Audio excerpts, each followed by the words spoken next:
The person who found the block this time appears to be using a Bidax Ultra, which is an old model. It's like over a year old. And the cool thing about Bitcoin mining is you can't fake it. So you can set up a pool where people contribute their hash rate, and the pool can keep track of who sent how much hash rate, and there's no way to fake it. It still has the pool name, but you're not pooling anything. Like you're completely self-sovereign, top to bottom.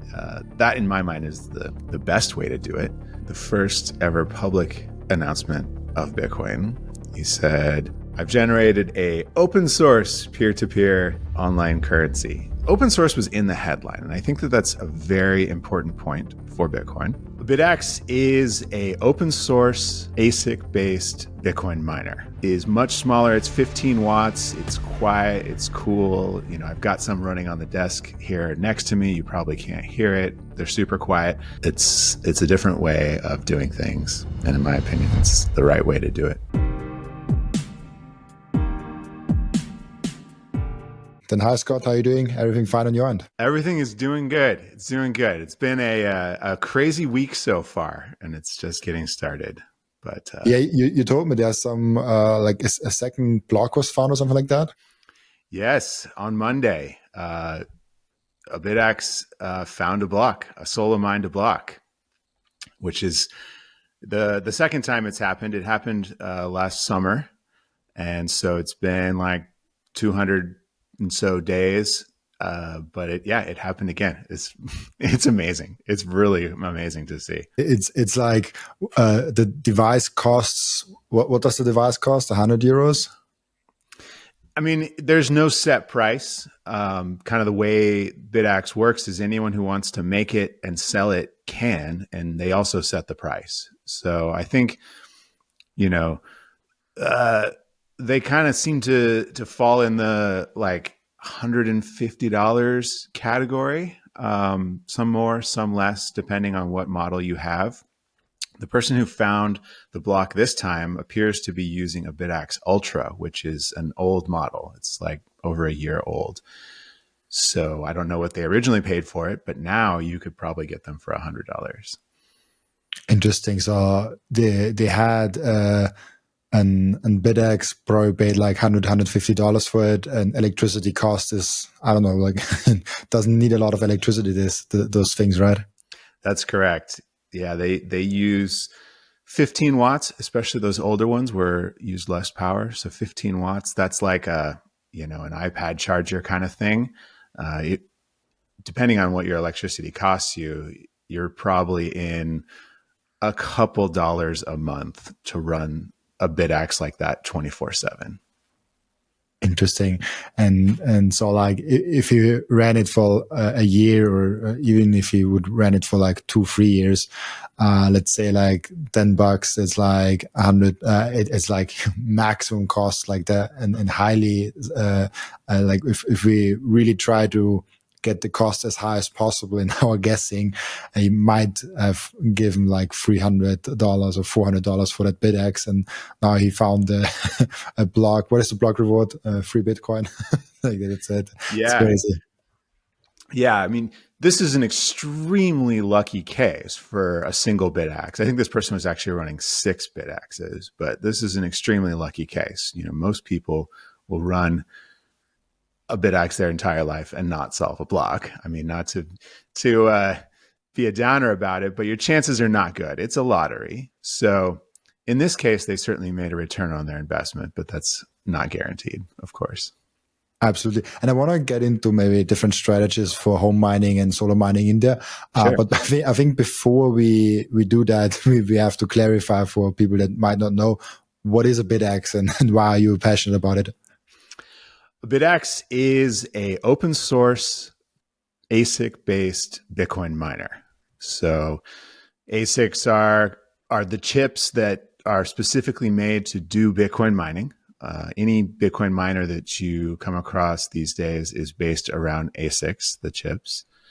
The Bidax is one of these. It's a lot smaller than your traditional Bitcoin miner. Your traditional Bitcoin miner, I don't know if you can see them behind me. I've got a couple of them stacked up, but they are large. They will use 3 kilowatts of power to run, which is a lot, right? Think like, hair dryers, like multiple hair dryers will be up there, probably like 4 hair dryers, 5 hair dryers. And the other thing is they're also as loud and as hot as that many hair dryers, because they are dissipating all that electrical power as heat, and they have loud fans to cool them. They're not something you would plug in a residential setting, unless you want to get a divorce. So the Bidax is smaller. It is much smaller. It's 15 watts. It's quiet. It's cool. I've got some running on the desk here next to me. You probably can't hear it. They're super quiet. The catch is that they have much lower hash rate. So your payout from Bitcoin mining is going to be directly related to the hash rate. So these have much lower hash rate, much lower payout. So much so that people tend to do what's called lottery mining, where they just mine, they solo mine, and they don't share the rewards with anyone in a pool. And in that situation, you kind of get all or nothing. But if you do win, it's like the lottery. There's a huge payout. You just have really poor chances. But the Bidax itself is probably, more importantly, is an open source project. This is important because Bitcoin is intrinsically open source. And that's one of the reasons I believe why it is successful, is because there isn't, it's not proprietary. There's not one company behind it. It's open. Anyone can work on it. It's an open, permissionless network. So the Bidax tries to follow those ideals and be open and permissionless, and allow anyone who wants to dig in and figure out how it works, whether they want to repair the miner or build their own miner. I firmly believe this is how we get ahead, and we do it in a decentralized way.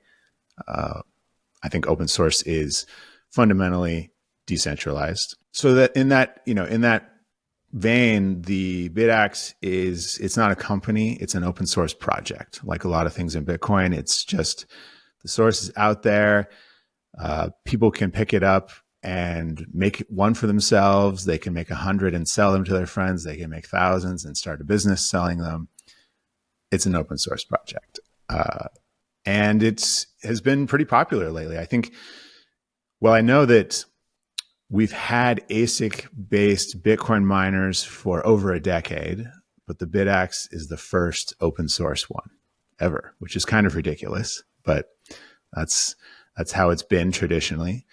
We're kind of shaking up the mining industry in a grassroots kind of way. Obviously, with these low hash rate miners, we're not going to be taking anything away from the big mega miners, not anytime soon, but it's a grassroots effort. It's a revolution, and people are starting to do this. It's getting pretty popular. We've seen follow-on projects, miners with higher hash rate. We've seen established companies in the space starting to think about, maybe open source is important. Yeah. And it's been pretty popular. And the second Bidax that we know about, solved a block, earlier this week, which is always a very exciting time. It's very motivating. And I think we have lots of people that kind of like, maybe this project is going somewhere. That's super interesting. I like that. How did it actually come to life? Who started that Bidax project, and how did it come? What is kind of the origin story of it?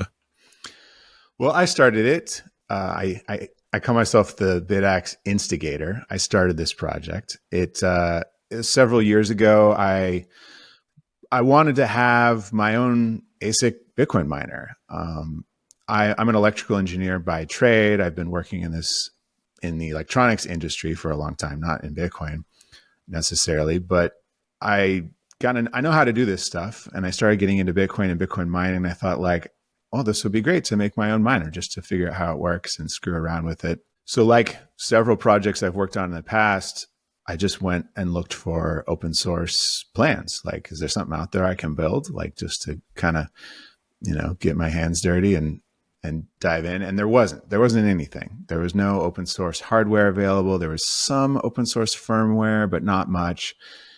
And I was like, okay, all right. I've done some reverse engineering before. Reverse engineering is, for those who don't know, is the process of figuring out how something works when you don't necessarily have any documentation or anything like that. And so I've done some of this in the hardware field before.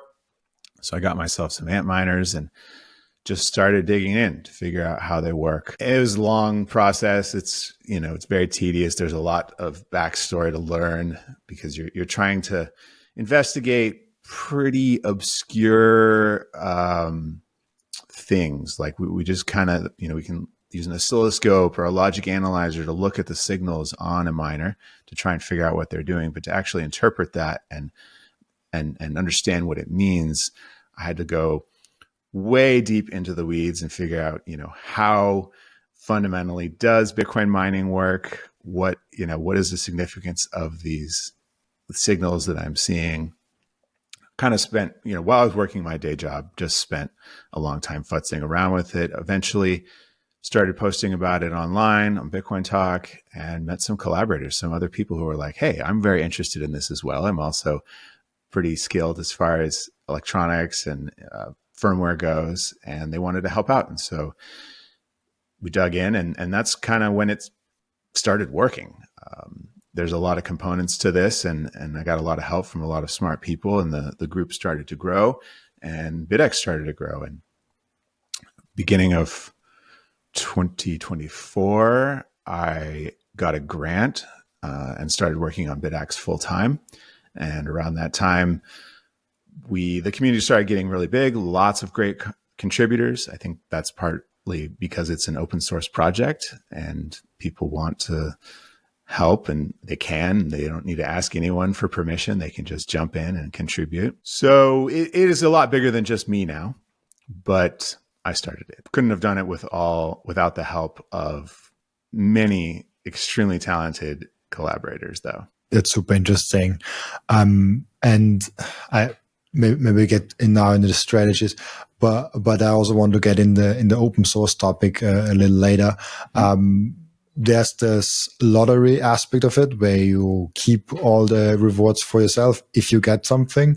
And then there's you share it with other group of people where your reward, where you get something back, but it's not as much. Yeah. Probably with something like Ocean or something like that. Those are the two basic strategies you can do with your Bidax, from what I understand, right? That's right. Exactly. I mean, those are the two sort of most popular strategies that have emerged. You can do whatever you want, which is kind of cool. That's what I like about it. But pooled mining and solo mining are kind of the two go-to strategies, I would say. And pooled mining works like you go to Ocean and you get a small lightning rewards from what I understand. Pooled refers to kind of how you deal with the rewards. In a pooled situation, the term comes from like a lottery pool. I think, in there might be a group that gets together and like, hey, we're all going to buy lottery tickets. And if any one of us wins, we're going to split the rewards amongst all of us. So we're kind of like increasing our chances, decreasing our risk, decreasing our payout, but increasing our chance. So that's kind of how it works with Bitcoin mining. You say, all right, we're all going to point our hash rate towards a central pool. And then any rewards we get, we're going to then split that up amongst everyone who contributed hash rate. And the cool thing about Bitcoin mining is you can't fake it. So you can set up a pool where people contribute their hash rate, and the pool can keep track of who sent how much hash rate, and there's no way to fake it. And so then when they get a reward, they can just divide that reward up amongst everyone based on how much hash rate they contributed. And there's a bunch of different payout schemes. Probably heard of things like FPPS, PPS, PPLNS. Ocean has something called Tides. Those are just different ways to divide up that reward and pay it out based on who contributed what. So that's like a mining pool. Now it gets really confusing because some of the solo mining setups are also called pools. I think that's just sort of a historical term that has carried over. So we have CK pool, we have public pool. Those are solo mining, which means that you're going it alone. You're not splitting your rewards up amongst anyone. So you either get all the reward, you get lucky and you get 100% of the reward for yourself. But if you don't get anything, you get nothing. If you don't solve any blocks, you get no reward. But they are still in a pool together with other miners. This is the complicated part. For historical reasons, they're called pools. The difference here is that with public pool and CK pool, there's a website where they host that software. It's a Stratum server. It's what your miner connects to. Both public pool and CK pool have options where someone else on some other server can run that. They're running a node. They're constructing the block templates. They're giving work to your miner, and then they're taking the shares and submitting them on your behalf. But they're not doing any division. They're not dividing up the rewards amongst anyone. It's just, each person up for themselves. So that's called like a solo pool, which is, again, we there's no centralized body in Bitcoin. So there's also no one like coming up with these terms. They're just sort of developed, by whoever makes something and whatever they call it, which is confusing for people. But that's kind of when you see like a solo pool, that just means traditionally that someone else is hosting the Stratum server for you. Now, you can go and get CK pool software, solo pool software, public pool software, and run it yourself. Like you could set up your own node, like on your own PC. You could run that software on it, and you could point your miners at your own node. Now that is solo mining because you're not splitting your rewards with anyone. It still has the pool name, but you're not pooling anything. Like you're completely self-sovereign, top to bottom. That, in my mind, is the best way to do it. People can obviously do whatever they want, but I think that's a great way to do mining. It takes some additional effort to set that up and keep it running and debug it when there's problems and things like that. So using terminology. You are solo mining, I guess. Yes. Yeah. I mean, I spent a lot of time developing the Bidax, including the firmware that connects to these pools. So I do all of the above. I test out everything just to make sure that it works.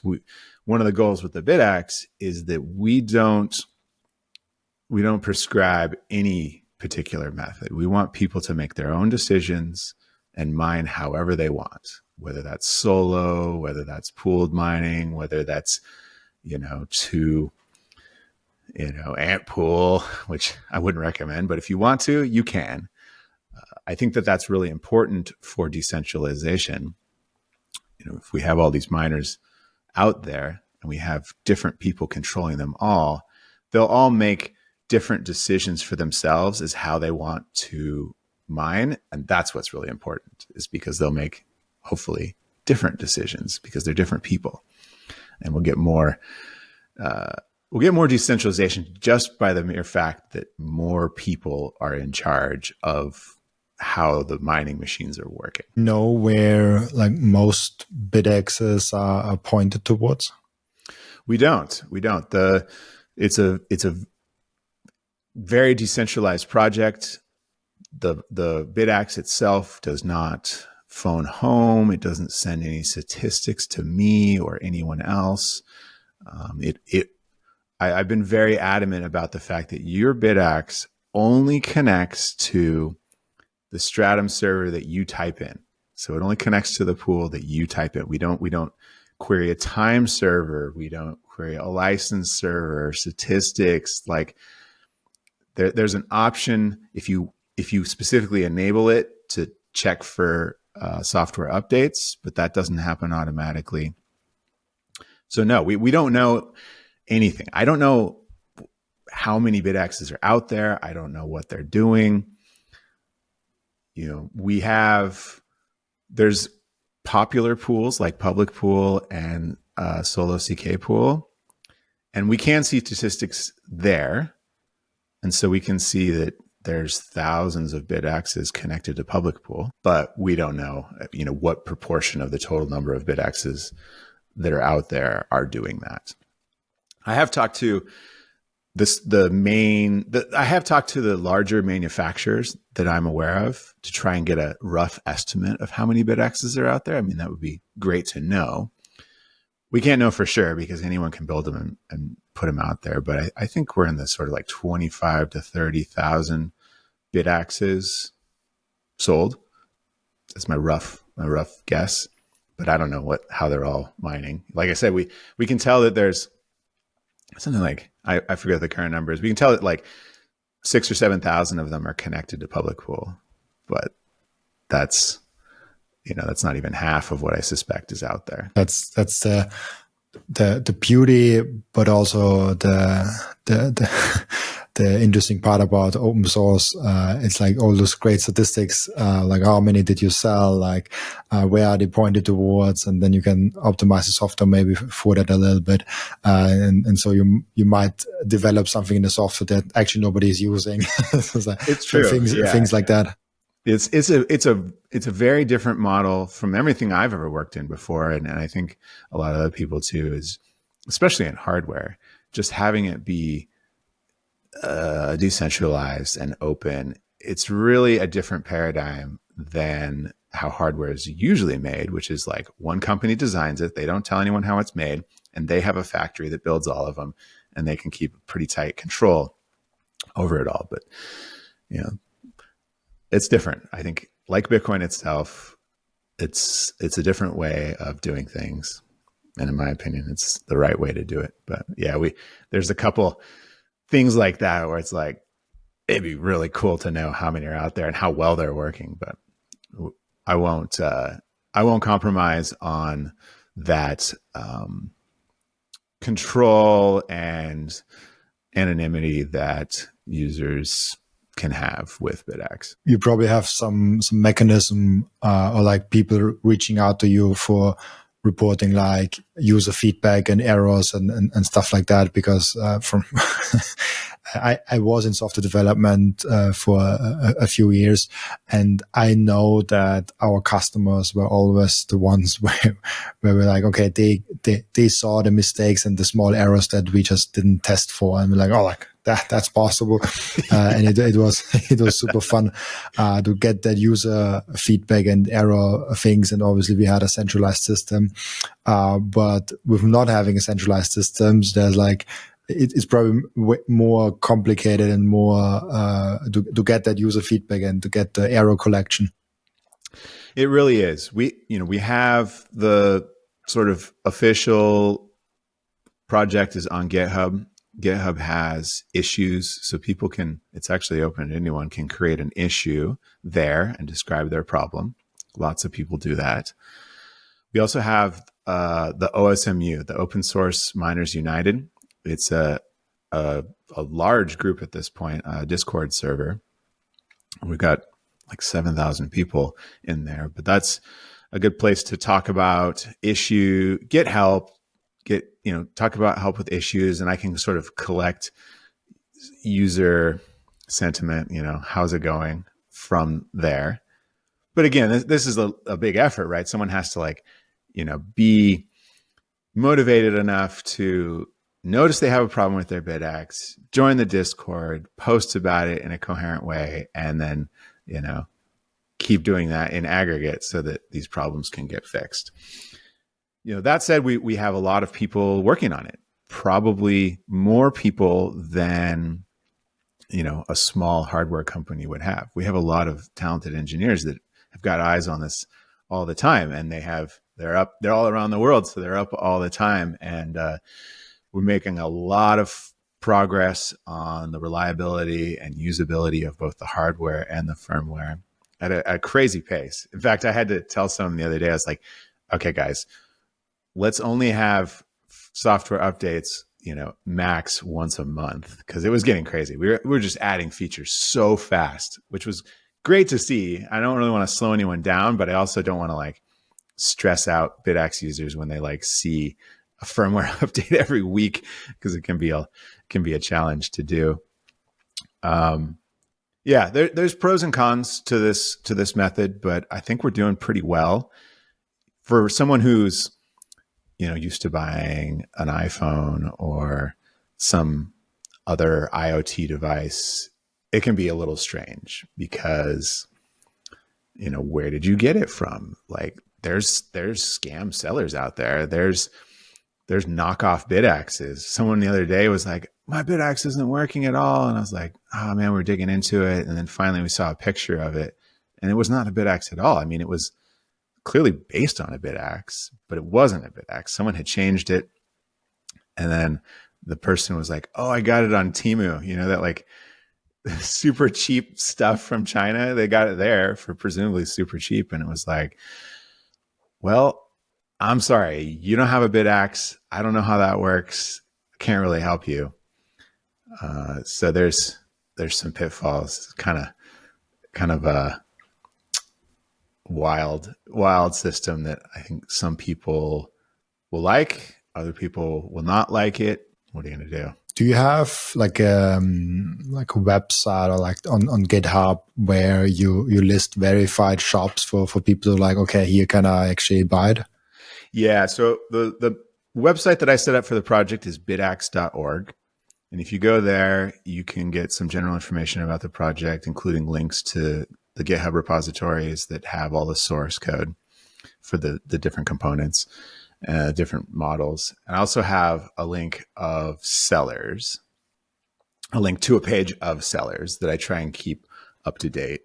That's been an interesting thing. I kind of set that up originally when the project was just starting and there was only a couple sellers because it was really hard. People were always asking me like, where can I get a Bidax? And initially I was like, well, you just make it. And no one wanted to do that because it's kind of hard.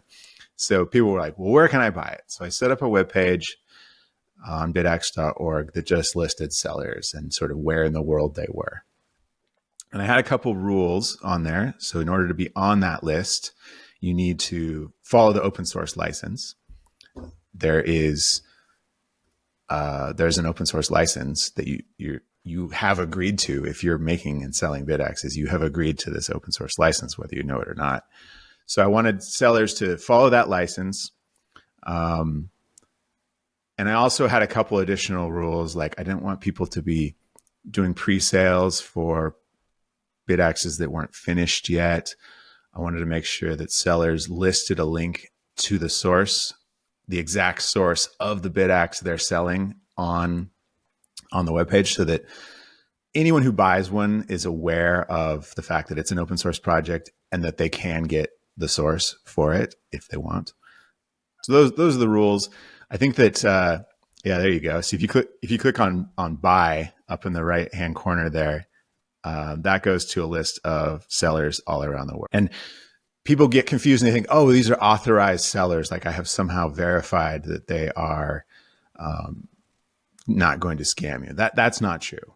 All I have done is looked at their website to make sure that they follow those couple rules, that they follow the open source license, they link to the source, and that's it. So you have to be a little bit careful here. Like I don't have the ability to constantly monitor these sellers to make sure that they're, being truthful or what their return policy is or anything like that. So you can get burned. But the idea is that you can sort by where you live and hopefully find a website that is near you and get some Bidaxes. And it's a way to pressure people into following the open source license. Like I don't have a budget for lawyers or anything like this. So if people break the open source license, there's not a whole lot I can do. But what I can do is not include them on this list. And I think that sellers on here have told me that they get a lot of traffic from this list. So I think there is an incentive to follow those rules, those sort of community best practices, and get included on this list.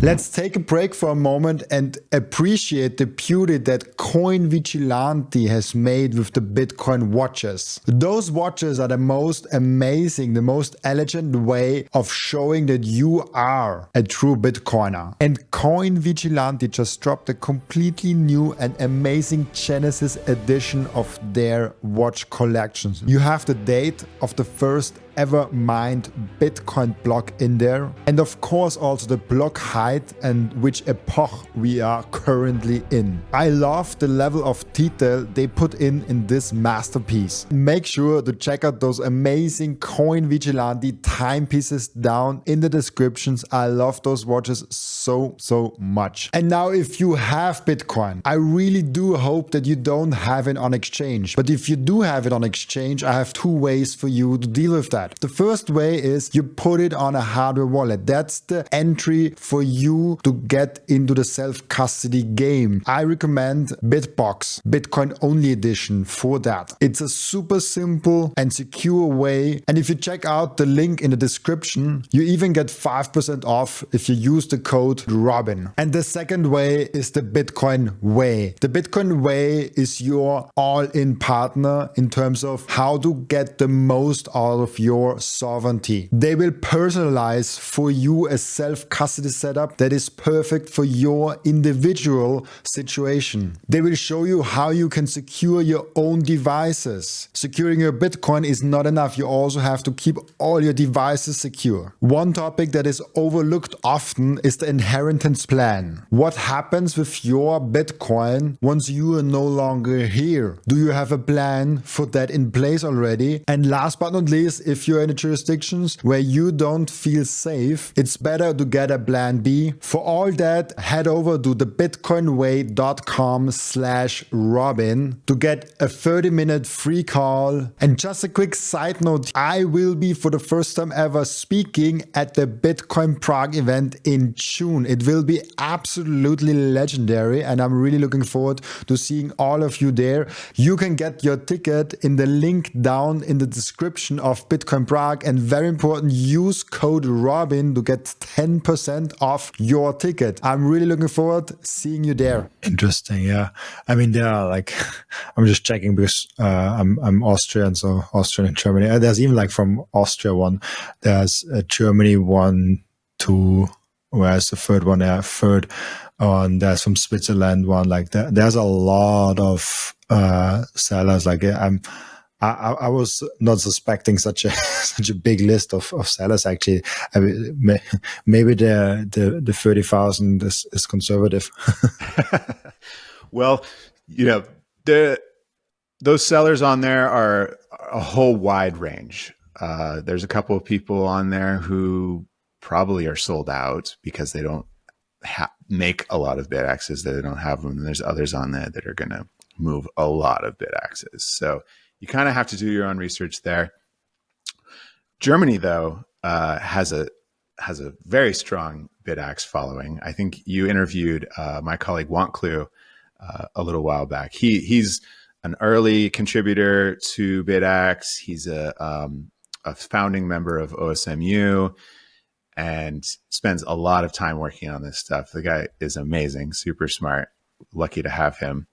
But he actually invited me out to, and some others from OSMU out about a year ago. And we went to a meetup in Munich, and there was tons of people there. Yes, there's Wantclu. That guy's a badass. You should definitely go check out his interview if you haven't. There's a great Bitcoin scene in Germany. And as a result, I think a lot of them have joined in on Bidax and hopefully spreading that to neighboring countries in the EU. I mean, we have other countries that there's Spain has a couple like badass Bitcoin, Bitcoin related Bidax related companies. An early contributor is based in Spain also. So I think that's just kind of how these things get started. That said, if anyone wants to get involved, I highly recommend it. We could always use more sellers, certainly in other countries that aren't listed on the bidax.org website. Great to have Bidax sellers start up there. One of the problems is always with these things is shipping cost, import duties, tariffs, taxes, things like that from things coming from different countries, different sort of economic zones is really a challenge. So would love to have more people start up more local Bidax manufacturing and selling operation. Yeah, maybe you can even like get it at a meetup or something like that if you have local things like that. Mm-hmm. I think that's a great one also. That is. In fact, one of my goals for this year is to get more of that sort of in-person Bidax selling, because that's really big. You don't have to type your address into some form and then invariably get it stored in a database somewhere and maybe put in your credit card number or whatever. I think in-person selling, for Bitcoin ideally is fantastic. And I would love to have people, just fill up their backpack with a few and go to their local meetup and get it in the hands of people, and you can help them set it up right there, that kind of thing. Very interesting. Is Bidax your like main or only project that you're currently doing? It is my main project. I'm working on this full time under a very generous grant from OpenSats. I also am working on some other projects that aren't Bidax, but they are open source Bitcoin mining hardware. That's my focus now. I've been working with the 256 Foundation, which was started out of Bitcoin Park in Nashville. 256 Foundation aims to be a granting organization to sort of stimulate and support people working on open source Bitcoin mining, which as soon as I heard they were starting that, I was like, I want in. This is my jam. So I'm working on with them, helping to set up this foundation. And then I'm also the first grant recipient of the foundation for a project called Ember One that I'm working on, which is, it's also an open source Bitcoin miner. It's a little bigger than the Bidax.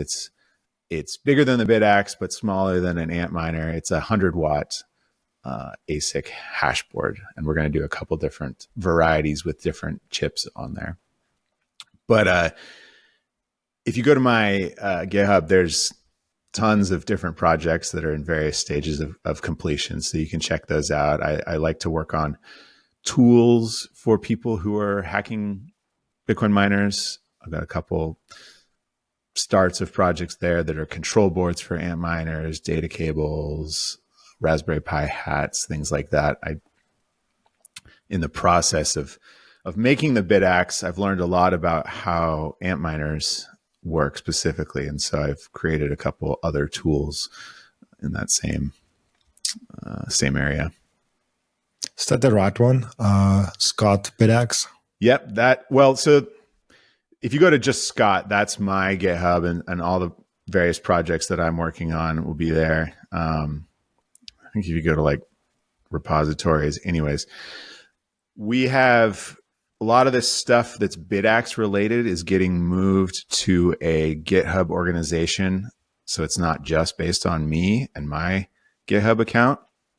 So that's github.com/bidax.org. Instead of Skot, it's bidax.org, all one word. And that we're slowly but surely migrating things over here. GitHub, if you're an organization, they give you sort of more fine-grained control over multiple users and what their permissions are and stuff like that. So here we've moved all of the Bidax hardware repositories over here. And so that's the Bidax Max, Gamma, GT. Those are different models.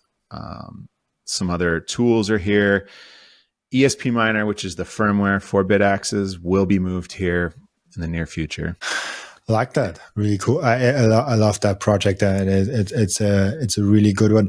And the question that I actually kind of want to have had in the beginning, but it was too interesting, so I kind of forgot it. Yeah. Why is it so important to have Bitcoin mining open source and bring transparency in this whole field of Bitcoin and mining? It's very important. It's very important in my mind, and I think a lot of other people's mind. When Satoshi first announced Bitcoin, the first ever public announcement of Bitcoin, he said, I've generated a open source peer-to-peer online currency. And so open source was in the headline. And I think that that's a very important point for Bitcoin. I think had Satoshi not made Bitcoin open source, then we wouldn't be here talking about it. I think obviously there's a lot of other aspects of Bitcoin that are very important, but I think open source is right there up with, fixed supply, proof of work. Open source is right there, because what it does is it ensures that the development is decentralized, meaning that it's not controlled by one company. It's not kept in secret. As an example, like if you wanted to work on a project like Microsoft Windows, like, like I've got an idea for Microsoft Windows. You have to get a job at Microsoft. Like they don't publish the source for that. You have to go there, get a job, and all the, you have to get a lot of permission from different people to do that. And even then, sort of what you can do is limited by all of the people at Microsoft and the board of directors and all that good stuff. So it's open source. Anyone can jump in on Bitcoin and start working on it.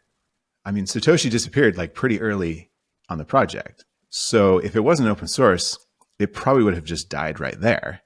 But it wasn't. The people who were working with Satoshi early on could take it and run with it. We've all heard the stories, those names of the developers who took it and ran with it, and then it just starts spreading. It's that exponential growth. Like one person gives it to two people, they give it to two people, and next thing you know, there's a lot of people working on it, or at least looking at it and considering it and thinking about it. It's open source is a fundamental part of Bitcoin. I think that Bitcoin mining is obviously a very important part of Bitcoin. It's one of the three pillars of how Bitcoin works. I like to say that the three pillars of Bitcoin are nodes, wallets that handle the transactions, and mining, which people like to call it various different things, but it secures the network. To have this very important part of Bitcoin mining, be totally closed source and proprietary is nuts. Like, I don't understand why anyone thinks that's acceptable. Think about these large mega mining corporations. They're dealing millions of dollars a month, and yet they don't know how these machines work. There's just this other company, Bitmain, that makes the lion's share of Bitcoin miners, that controls how they work. That to me is insane.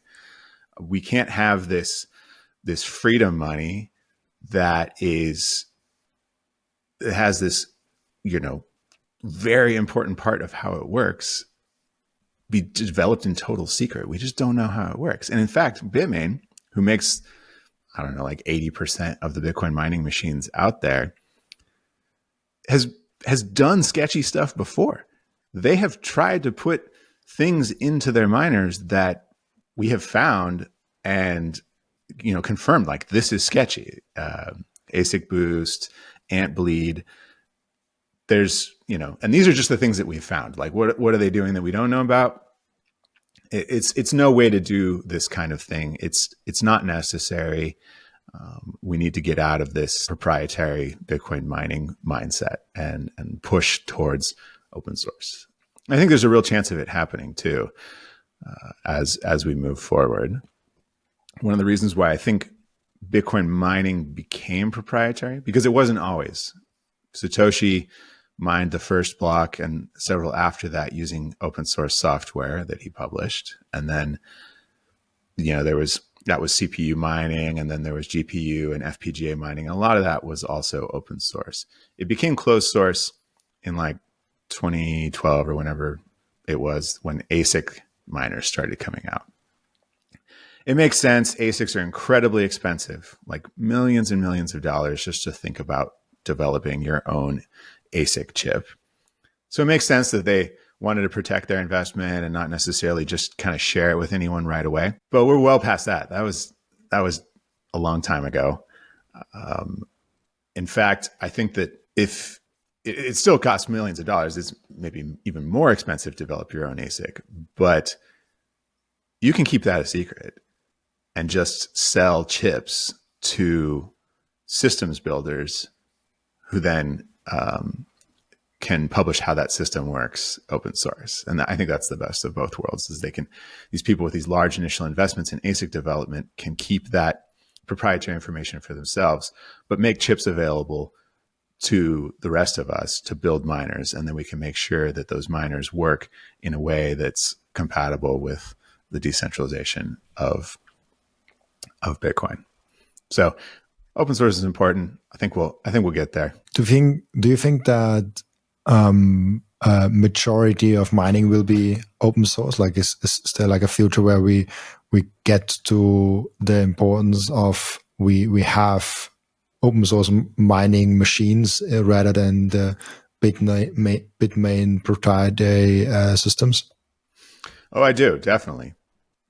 Absolutely. I think there's a number of reasons why we'll get there. Right now, the Bitcoin mining industry is dominated by on-grid miners who run their machines in data centers. And as a result, 99.9% of the mining machines that are developed are for that purpose. We have a couple different manufacturers, but for some reason, all their machines look exactly the same. They're that sort of like S19 form factor, with the two fans in front and the power supply on the side and the control board on the top. And that's because we've just landed on how these mining machines are run in data centers connected, large data centers connected to a grid. But I think that mining strategy is going to phase out. There's so many people doing it. It's a race to the bottom. It's very difficult to make money to reliably make money doing that. We see lots of miners now who are pivoting to shitcoins or maybe AI data centers, and they make a lot of money on demand response and things like that, sort of other things that aren't necessarily Bitcoin mining. And I think that's because it's a really tough business. It was initially easy to make money there, and a lot of people noticed that and all raced in, and now it's getting squeezed. And so I think mining will start to get more creative. It'll get pushed out to other things where you have really cheap energy because it's stranded energy or it's renewable energy. It's intermittent. Like you've got some hydroelectric power plant somewhere that's going to give you free power. You just have to put your mining machines, connected to this, like at the dam, essentially. And you have to deal with the fact that the water flow and therefore the power output changes all the time. Heat reuse is a huge one. The heat punks, Tyler Stevens, some of those other guys have been doing a lot of cool work in this heat reuse thing where, a Bitcoin miner is a perfect space heater. My point here is that all of those miners for sort of the new generation of Bitcoin mining, they don't look like those machines. They don't look like what we have now. And so I think we're going to see is a diversification of the hardware to go after these different strategies. And so there's room for new players to come in and chip away at Bitmain's lead, that they're essentially monopoly on the market as some of this stuff starts to open up. We're seeing that happen now. There's new ASIC manufacturers coming on the scene. We're starting to see new machines develop. And I really think open source can accelerate that process. Putting this all out there means that now someone who's just screwing around in their garage on the weekend can make a miner, right? They can do it. And this is how new industries are created. Like, think of all the crazy cool inventions that have changed the world that have come out of people's garages. Once we have Bitcoin mining companies and Bitcoin mining hardware manufacturers and firmware manufacturers coming out of the garage, so to speak, it's going to move fast. It's going to move really fast. I think that's how this changes. That's how open source can help. And it's going to be decentralizing by its very nature. Will, with that, also the barrier to entry to Bitcoin mining in general fall, and more individuals again come, like in the starting, it was only individuals doing their with like their PCs and running the Bitcoin nodes and running the Bitcoin miners. Yeah. Will that trend with that come back a little bit? Absolutely. Absolutely. And I'm here for it too, because I think that's what's really exciting. Again, I don't want to get a job at Microsoft just to like work on this project idea I have, right? I want to screw around with it. Like, it's never been a better time to just get some tools and start building something in your home lab, right? Like, this stuff is available. The tools that you need to work on these technologies, right? The software world, there's so many amazing tools available now. You can just have ChatGPT write you up something. Like, people can make an amazing amount of progress at home if they have the idea of what they want to do. Let's unlock that and let like a million new projects bloom. Super interesting. It's just like the idea of just we coming back to Bitcoin mining being way more decentralized is extremely exciting for me. We have the full nodes, it's decentralized. We have the overall Bitcoin network, which I think is really resilient. We have the social aspect of it, Bitcoiners defending Bitcoin on Twitter, on all the platforms, like the social revolution behind it. And I think we have to also get to mining and decentralize that even more. We also need more full node runners. We also need just like decentralizing the whole thing more and more and really build that grassroots movement. That's where I see some bad things of like when we focus too much on strategic Bitcoin reserve, too much on ETFs and too much on number go up technology. Because if you just care about number go up technology, you don't care about big access and open source and miners and nodes. You're just like, hey, the number goes up. That's the whole purpose of it. And I think that's a bad thing with Bitcoin. I agree. You know, there's that whole meme of like, is this bad for Bitcoin? No, like nothing's bad for Bitcoin. You know, with number go up comes lots of new people into this world. Hopefully some of them are, you know, the next inventors of the next best thing, right? Like maybe a lot of people just want to like make a quick buck, or traders or whatever. But, you know, with that is going to come more builders, more awesome thinkers, more people creating rad podcasts, more people telling their friends, more people setting their grandma up with a hardware wallet and a Bitcoin miner, like more people going to shops and saying like, hey, I want to pay for this in Bitcoin. Or even probably more importantly is more people telling their employers, hey, I want to get paid in Bitcoin. So with all of this stuff, you know, with number go up and like degen traders and all that stuff, I think comes more progress and more development, more widespread adoption, which is what we definitely need. I want to make sure that as adoption increases, which it's going to, that we remain, you know, we remain aware of why Bitcoin is so special. Like, what makes Bitcoin sound money? What makes Bitcoin freedom money? And a big part of it is this decentralization, the fact that no one is in control of it. Like, if, you know, Bitcoin is money that is created out of thin air. Like, a lot of people are like, Bitcoin's just made up money. Like, that's not cool. Well, no, it is cool if it is acceptable. It is worthwhile if there's strong fundamentals behind it, namely that it can't be, you know, there's a supply cap. It can't be inflated. It can't be just created by anyone. So that comes from decentralization, the fact that there's these rules that are enforced by anyone and everyone. And that's what makes it freedom money. So we need to keep that in mind as this all grows, as people create new services, new products, new anything, is that Bitcoin is special because it's decentralized. We need to like keep it that way. Where do you see the future role of Bitcoin? Do you see it as the one and only money asset, world reserve currency kind of a deal, or also, or is it more of like a parallel economy where Bitcoin is existing next to the traditional financial system? I don't really know. I'm kind of bad at these predictions, like these sort of like awesome forward-looking predictions for the future. I mean, I know I would like to see it become the sort of unit of account for the world. I think it has solid fundamentals, and the world would be better off if more people used the money with solid fundamentals. I I've heard about problems with how often transactions can happen on chain. There isn't enough block space for everyone's transactions. So I think we're going to need some other systems along with it, right? That's what layer twos and all that. And to be honest, I don't know what I'm talking about in that regard, but like, it seems like there's going to need to be some other things with it. If some other protocols or systems that go along with it, if those follow the Bitcoin fundamentals, I think we'll still be in a good place. I think this is a fair assumption of like the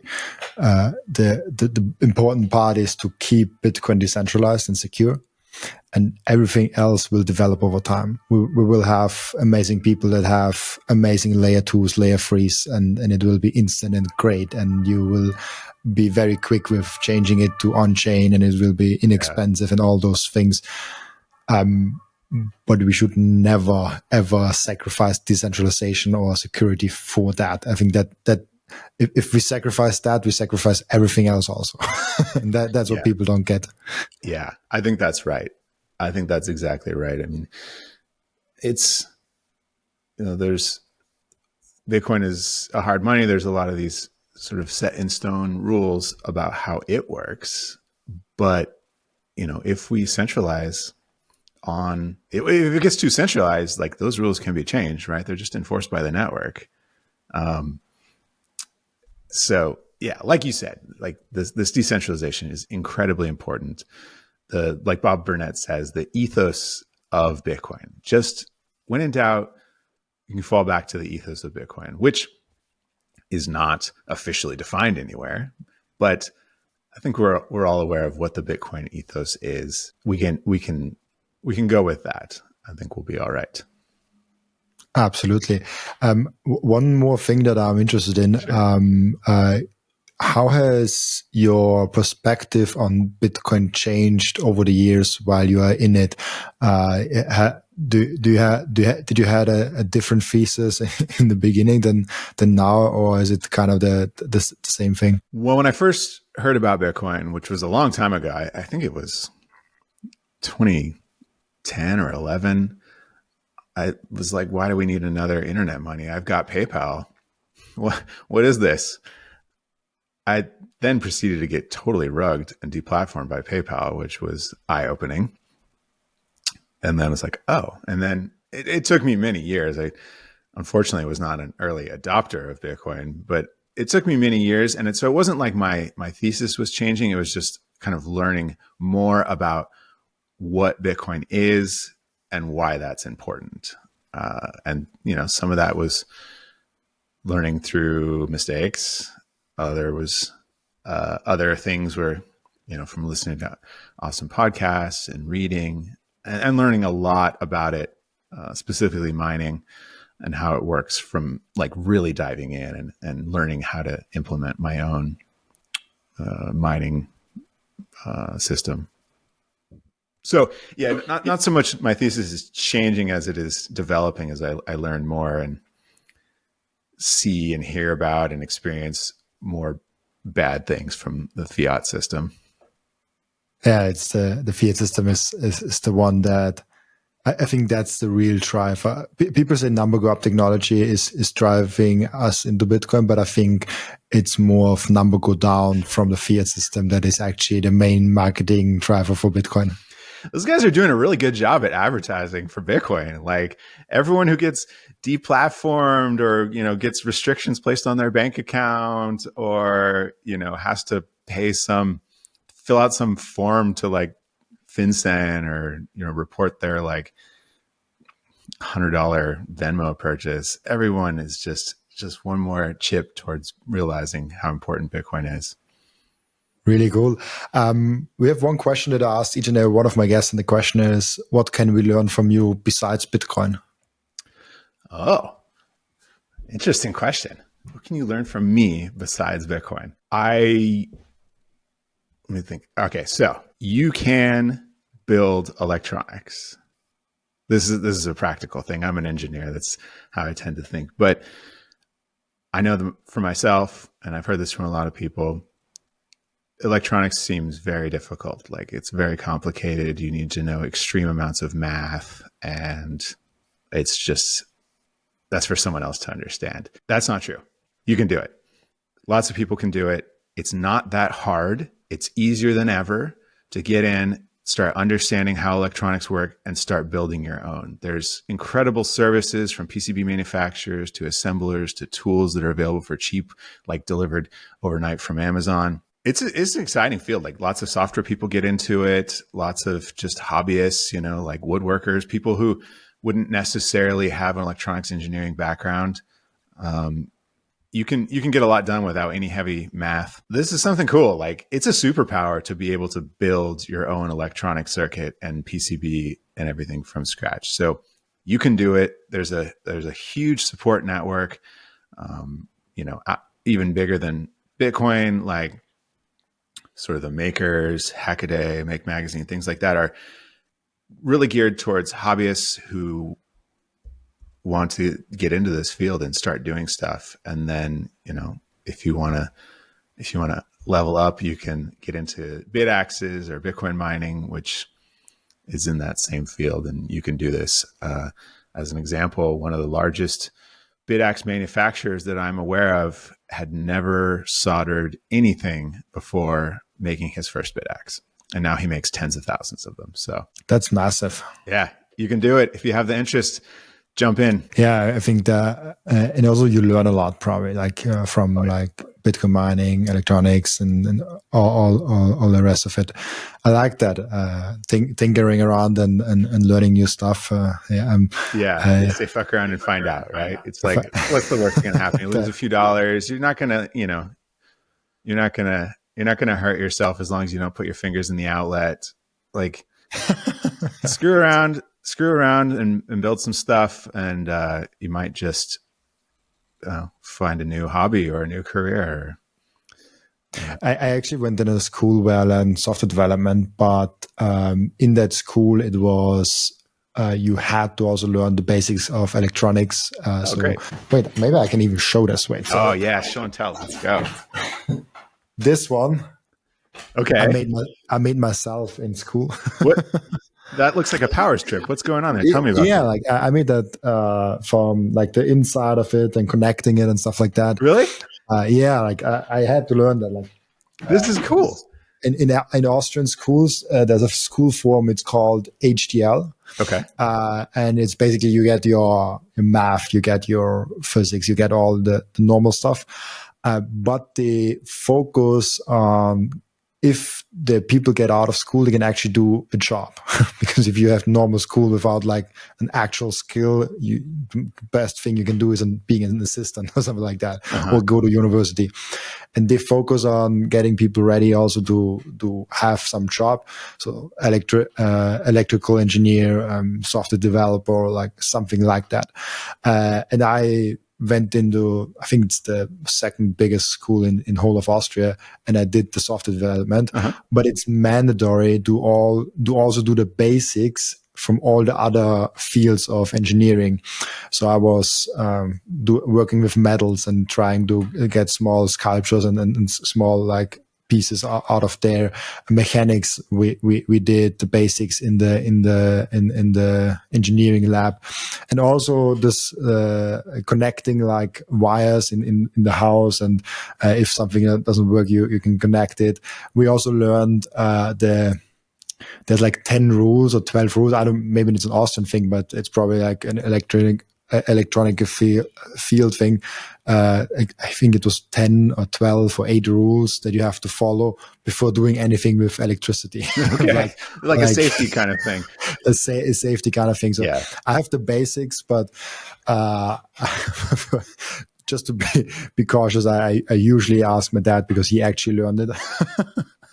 But I like that I know the basics, and if there's something wrong in the house, at least I have an idea of things, like, and if there's a electrical engineer coming to my house and fixing something, and if I talk to him, I know at least a little bit, like I know at least a little bit if he's completely screwing me over and something like that. Yes, that's always nice to know. That is always nice to know. I get a lot of the confusion sometimes between electrician and electrical engineer. Electrician is the person who does the wiring in your house. and doesn't necessarily have an advanced degree. You know, there's a lot of skills associated with it, but the electrical engineer is different, right? You could be an electrical engineer who studies high voltage stuff, in which case you might be a shoo-in for an electrician. But I think an electrician is an expert at understanding the codes, the safety codes about how electrical systems are put together. Whereas in my field, there is no code or official safety thing, right? You know, we learned how you can hurt yourself and how best not to, but a lot of that stuff you kind of have to learn at your job, or if you're starting your own company, sort of on your own. But the good news is there's more access to that information than ever before. You can learn incredibly fast online. And yeah, I don't know. It's probably also helpful to have a dad who can tell you, like, don't put your fingers on there. Like, that's going to hurt. So and it was fun to learn those things. It was more electrician things, I think, in the end. And how is it called in English? Soldering and soldering, yeah. Yeah, exactly. Mm-hmm. I don't know I rarely talk about those things in English. And it was also, we had those boards where we connected LEDs with like buttons and like electricity. Like, where you just pushed it in? Yeah, like we just pushed the pins in like a white board where there's like open breadboard. Like, those were really fun also to do in school. And it was those things where I was not good at, but I really liked just the tinkering of it and just trying it off. Like, oh, like I connect those two. Like, oh, now the LED actually shines up. It's like, oh, nice, fascinating. It's cool, right? Like, you see that happen, you're like, you know, like, achievement unlocked. Like, this is, you can extrapolate from there. It's like, this is how the world works. So cool. I don't know. I obviously was very into it as well. Absolutely. Yeah. Really cool. But let's, we have an end routine in the podcast where the previous guest is asking a question for the next guest without, he knowing who the next guest actually is. And it's a totally different question than we talk now, but maybe it's interesting to hear what you think about that. Why is Bitcoin so tightly correlated with tech stocks, and will this ever break? Well, I think tech stocks dominate the entire stock market. So I guess we could say that the entire stock market is very tightly correlated with tech stocks. It does seem like Bitcoin price and the stock market are pretty tightly correlated. I don't know why is that? Like, I guess it's just people feel like if their investments, or maybe even if just the market in general is going up, they feel more comfortable investing more in Bitcoin. Like, they think like, oh, everything's good. I'm not going to need to just save this money for a rainy day. I think that's individuals. Maybe individuals don't really control the stock market or the Bitcoin price in general. So maybe it's larger institutional investors for both, right? They think, okay, yeah, we can get into this traditionally riskier asset that is Bitcoin now because everything's doing good. Like, it's, and then when there's blood in the streets, they're like, oh, that risky Bitcoin thing, let's get rid of that and get into something more stable. That's my guess. I'm a terrible investor. But you picked the wrong asset, the right asset, right? You don't have to be a good investor. You just hodl in Bitcoin. My like first ever Bitcoin purchase, I think the price was like, it was less than $300. And I was like, oh, well, this looks interesting. Maybe I should buy some. And so I'm like, well, I'll just get a half of a Bitcoin. Like, you know, I was like, this seems cool. I'll just like buy like a very little amount of it. It's like not very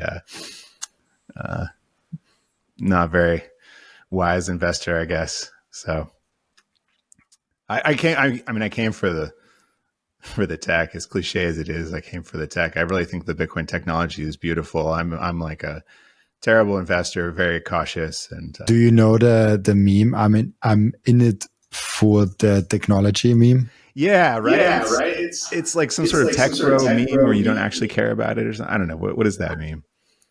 I will.